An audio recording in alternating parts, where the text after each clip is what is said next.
Hugasan lang natin itong ating laman ng kambing pang kaldereta hanggang sa luminaw yung tubig lang. Ayun, nalinis na natin mga kauragan. At dahil nahugasan na natin, eto na, tinimplahan na natin. Timplang adobo lang muna dahil papakuluan lang naman natin at papalambutin. At eto na, isalang na natin. Kung nakikita nyo, nasalang na natin at umuusok-usok na yung ating pressure cooker. At pagkatapos nyan ay iprito natin yung mga kailangan pa, patatas at itong karot. At ayan yung mga rekadong kailangan lang natin. Yun. Ito naman karot para kailangan kasi iprito para hindi nadudurog. Yun ang gusto nila dito.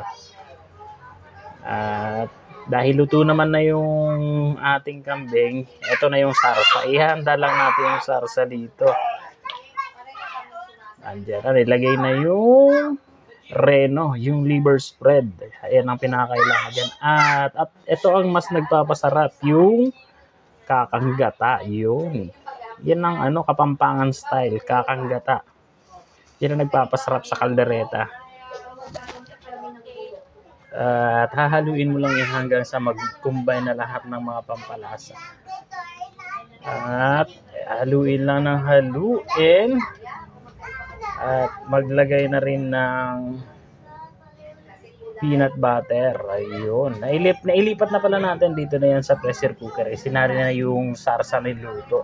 Kasi kapag pinakuluan mo pa to, nang humatagal, baka madurog naman. Naka-pressurize na yan.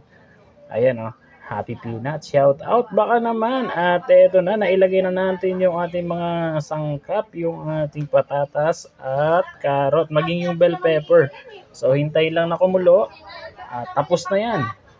Ganon lang. So that's all. Thank you and paalam.